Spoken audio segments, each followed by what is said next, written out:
والعصر সময়ের কসম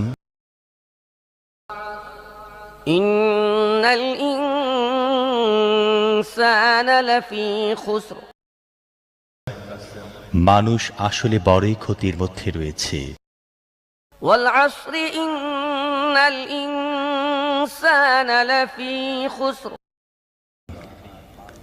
সময়ের কসম মানুষ আসলে বড়ই ক্ষতির মধ্যে রয়েছে। إلا الذين آمنوا وعملوا الصالحات وتواصوا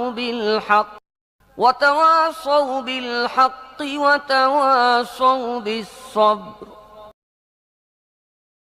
তবে তারা ছাড়া যারা ঈমান এনেছে ও সৎ কাজ করতে থেকেছে এবং একজন অন্যজনকে হক কথার ও সবর করা